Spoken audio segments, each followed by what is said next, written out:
मैं जापान में औरतों के लिए कपड़े सिलाई करने का काम करती थी और इसी से मेरा गुजारा चलता था। एक दिन एक आदमी आया और कहने लगा, मेरी पत्नी बहुत मोटी है, तुम मेरे घर चलकर उसका नाप ले लो। उस आदमी ने मुंह मांगी रकम का ऑफर भी दिया, जिससे मैं तैयार हो गई और उस आदमी की पत्नी का नाप लेने चल पड़ी। लेकिन नाप लेते वक्त मेरे तो होश ही उड़ गए। उस औरत की तो पिछले 7 दिनों से एक जापानी आदमी मेरे घर आ रहा था और कह रहा था, मैं उनकी पत्नी का एक ऐसा सूट सिलाई करूं जिसे पहनकर वो बहुत खूबसूरत लगे। लेकिन मैं उस औरत का सूट सिलाई करना नहीं चाहती थी, क्योंकि जब से मैंने उसे देखा था मैं सो भी नहीं पाई थी और ना ही उस औरत को अपने दिमाग से निकाल पाई थी। लेकिन वह आदमी हर हफ्ते लगातार आ रहा था। मुझे समझ में नहीं आ रहा था मैं क्या करूं। पिछले 1 साल से जापान में रह रही थी। वहां रहकर अपना पेट पालना बहुत मुश्किल था। यहाँ मैं सिलाई कढ़ाई करके ही अपना पेट पालती थी। कमाने वाला कोई भी नहीं था। वह बहुत अमीर आदमी था, मगर सोचने वाली बात यह थी कि यहाँ मुझसे ज़्यादा तजुर्बा वाले और भी लोग हैं जो कमाल के कपड़े सिलाई करते थे। फिर भी ना जाने क्यों वो आदमी मेरे पीछे पड़ गया। और ऐसा आज से कुछ दिनों पहले ही शुरू हुआ था। मेरे पास काम ज़्यादा नहीं था। मैं सारा दिन ग्राहकों का इंतज़ार करती रहती थी, लेकिन मुश्किल से हफ्ते में 1 या 2 बार ही ग्राहक मिलते थे, जिससे घर का किराया निकालना भी बहुत मुश्किल हो गया। यहाँ जापान में मुझे धोखे से लाया गया था।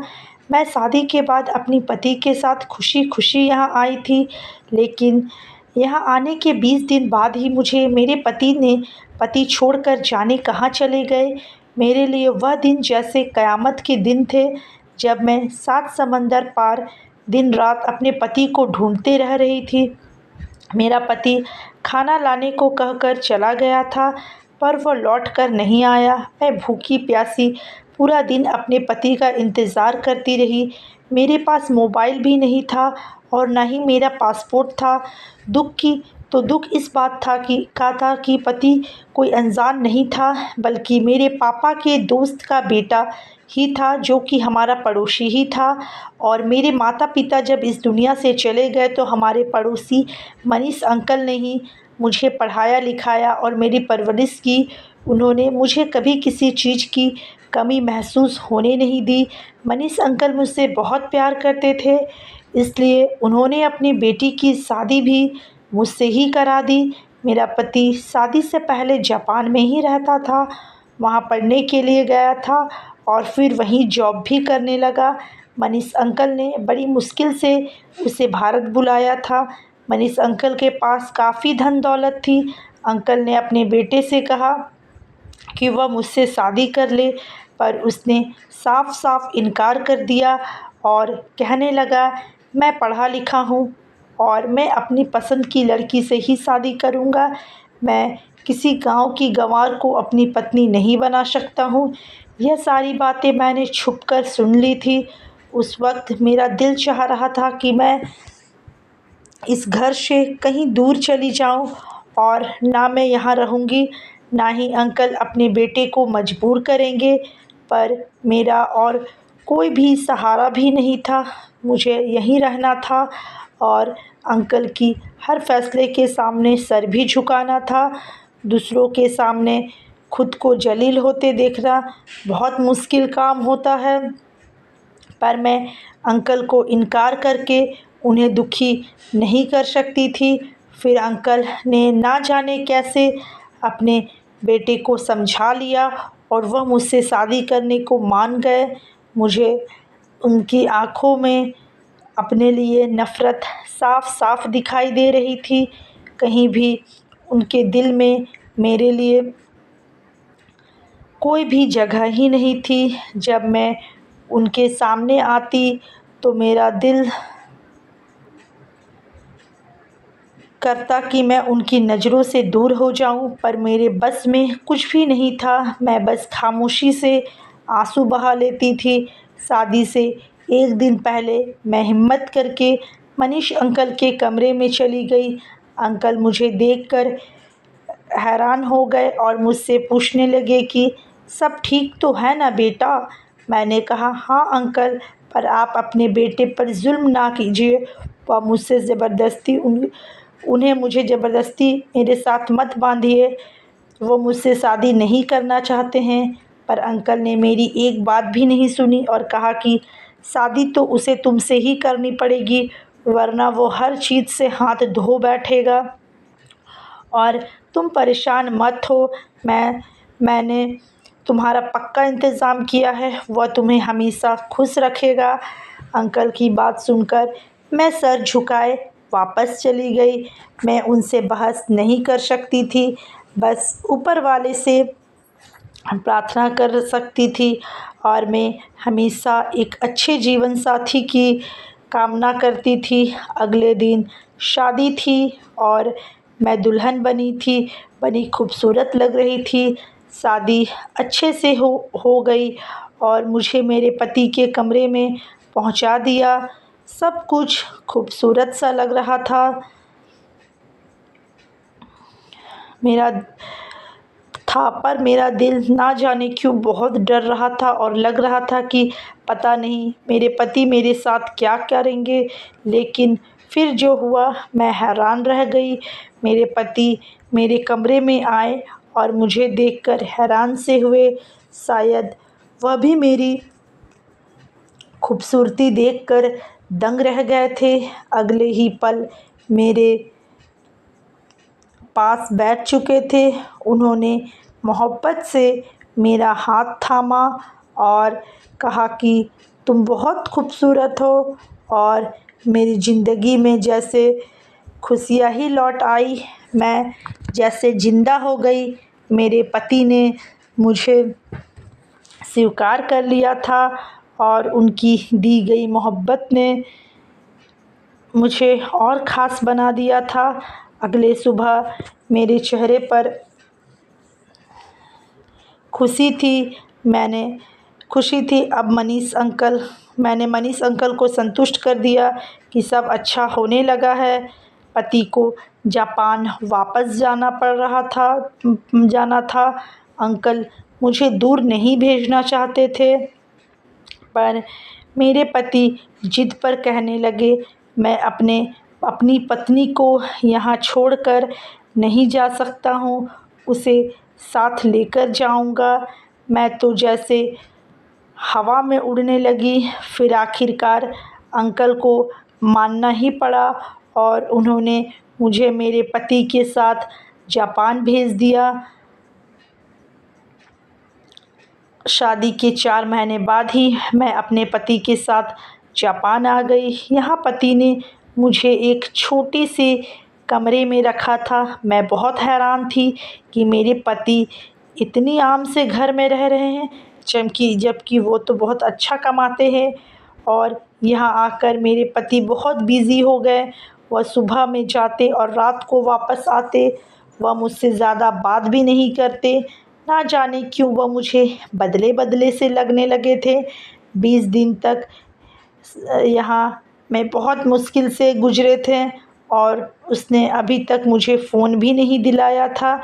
और फिर 25 दिन बाद रविवार का दिन था। वह नाश्ता लेने के लिए गए और वापस कभी लौट कर ही नहीं आए। सुबह से शाम हो गई। मैं परेशान घूमती रही। मेरी निगाहें उनका इंतज़ार में खड़ी रही, पर वो नहीं आए। ना मुझे शहर का पता था, ना गली का। मैं तो पिछले 20-25 दिनों से घर से बाहर भी नहीं निकली थी। मैंने सामान देखा तो कुछ पैसे पड़े थे पर्स में। मेरा पासपोर्ट गायब था। मैं बैठकर रोने लगी। मैं और कुछ भी नहीं कर सकती थी। मुझे पहले ही डर लग रहा था कि कहीं मेरे पति के साथ कोई हादसा ना हो गया होगा। लेकिन जब मैंने देखा कि मेरा पति का सामान भी गायब था, तो मैं समझ चुकी थी कि माजरा क्या है और मेरा दिल बहुत रो रहा था। क्या मैं इस काबिल थी कि मुझे यहाँ परदेश में लाकर ऐसे छोड़ दिया जाए, यूँ अकेले? मैं उस दिन दिन दहाड़े मार मार कर रो रही थी। बहुत आंसू जमा थे जो मनीष अंकल के घर में कभी बाहर नहीं आ सके। मैं जान गई थी कि अब मेरा पति कभी वापस नहीं आएगा, पर मैं भला क्या कर सकती थी। मैं घर में ना ही घर में इतना खाने का सामान भी नहीं था। यह तो भला ही था साथ वाले घर का, जिनके बच्चे का फुटबॉल इस घर के आंगन में गिर गया था। मैं जहाँ रह रही थी, और उस दिन शायद मैं भूख से ही मर जाती अगर वो बच्चे अपनी माँ के साथ फुटबॉल उठाने के लिए नहीं आता। यह लोग भारत से थे। मैंने बड़ी मुश्किल से उन्हें अपनी कहानी समझाई। वह औरत मेरे लिए खाना लेकर आई। उन्होंने मेरा बहुत ख्याल रखा। भूखे रहने की वजह से मैं बीमार पड़ गई। शायद इसी घर में मैं मर जाती अगर ये लोग ना होते। फिर इस फैमिली ने मुझे यहाँ रहने में मदद की। मेरे पास कोई ठिकाना नहीं था, मेरे पास कोई डॉक्यूमेंट नहीं थे। उस औरत ने मुझसे पूछा कि तुम्हें कौन सा काम अच्छा लगता है। मैंने बताया कि मुझे सिलाई कढ़ाई का शौक़ है। बस फिर उसने मुझे एक छोटी सी दुकान खोल कर दी घर के ही आगे, जहाँ मैं कपड़े सिलाई करने का काम करने लगी। काम बहुत कम था, मुश्किल से गुजारा होता था, लेकिन मकान किराए का था और मकान मालिक किराए मांगने हर महीने आ जाते थे। मेरा यहाँ ज़्यादा खर्चा नहीं था, पर यहाँ रहना मेरे लिए बहुत मुश्किल था। और फिर एक दिन एक आदमी मेरी दुकान पर आया और कहने लगा, मेरी पत्नी का नाप लेना है, इसका एक महंगा सूट सिलाई करना है, मेरे साथ मेरे घर चलो। मैं वैसे तो किसी के घर नहीं जाती थी, वह सब अपना काम करवाने में काफ़ी मेरे पास ही आते थे, पर उस आदमी ने मुझे 3 गुना ज़्यादा पैसे देने को कहा। मैं सोच में पड़ गई, यह आदमी मुझे इतने ज़्यादा पैसे क्यों दे रहा है।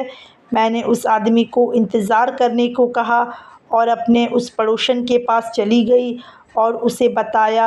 अब वो पड़ोसन मेरी अच्छी दोस्त बन चुकी थी। मैं उसे अपनी सारी बातें बताती थी, तो उसने कहा कि वह आदमी के बारे में बताया, तो मुझे अपने घर चलने को कहा। मेरी पड़ोसन ने कहा, वह आदमी पूरे शहर में सबसे अमीर आदमी है और उसका काफ़ी बड़ा बिज़नेस है, सभी जानते हैं। तुम इनकार मत करो, चली जाओ, उसकी पत्नी का नाप ही तो लेना है। मैंने इस बात से सर हिला दिया और फिर मैं आकर उस आदमी के साथ उसके घर आ गई। उस आदमी का घर बहुत आलीशान था, यानी वो आदमी सच में बहुत अमीर था। पर जैसे ही मैंने उसकी पत्नी को देखा, मेरी आंखें फटी की फटी रह गई। उस आदमी ने कहा था उसकी पत्नी मोटी है, पर उसकी पत्नी इतनी मोटी होगी मैं तो सोच भी नहीं सकती थी।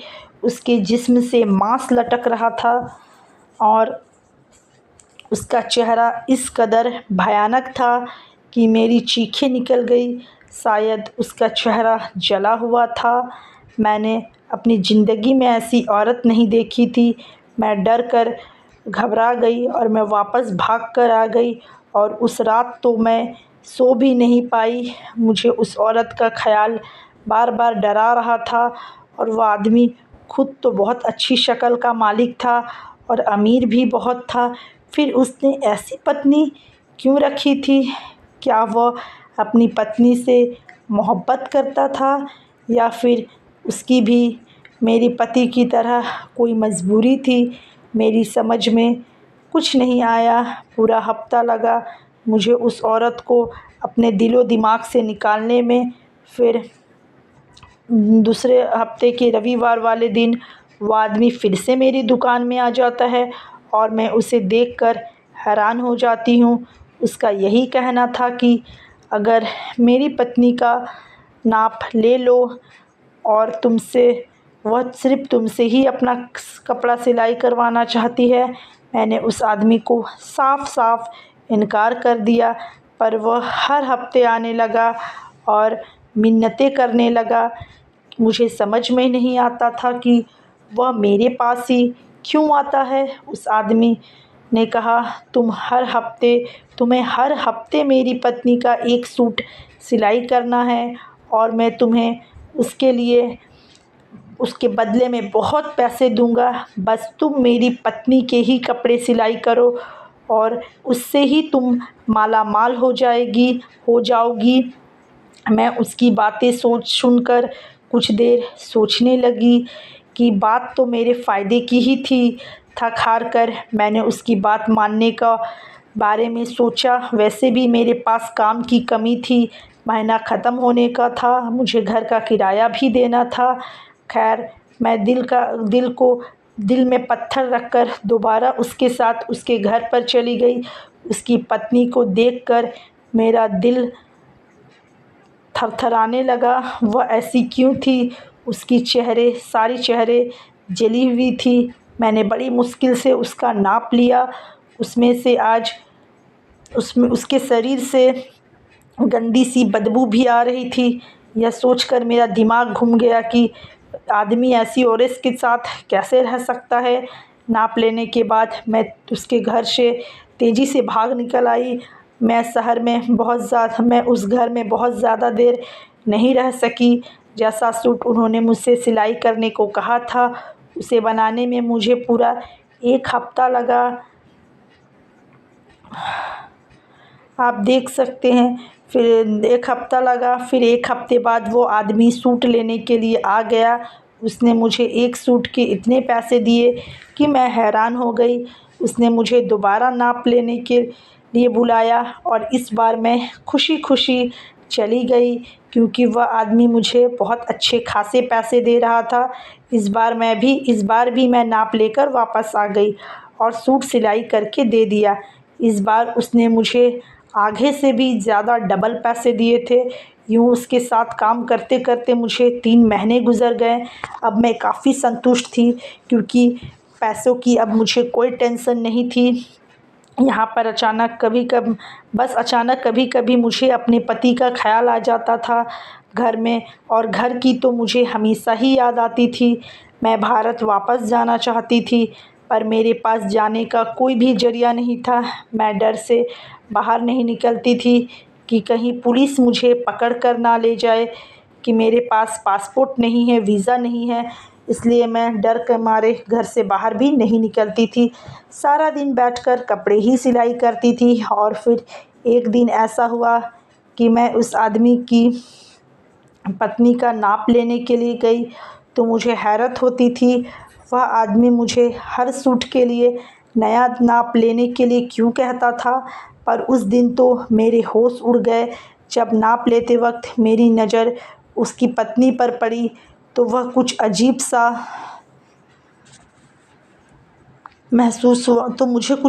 महसूस हुआ। उसकी पत्नी मुझसे कुछ पूछना चाहती थी, पर वो कभी मुझसे बात नहीं करती थी। उसकी गर्दन पर कुछ मांस जला हुआ लटक रहा था, जबकि बाकी का गर्दन ठीक था और वह जला हुआ मांस थोड़ा ख़राब हुआ था। मुझे कुछ समझ नहीं आया। उससे पहले कि मैं उससे कुछ पूछती, वह मेरी तरफ पलटी और एक चिट मेरे हाथ में पकड़ा दी, और वह बहुत डरी और घबराई हुई थी।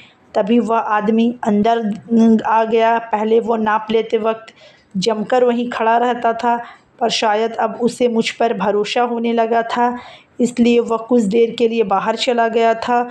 उस वक्त मेरा दिल बड़ी तेज़ी से धड़क रहा था, मानो जैसे मैंने कोई चोरी की हुई हो।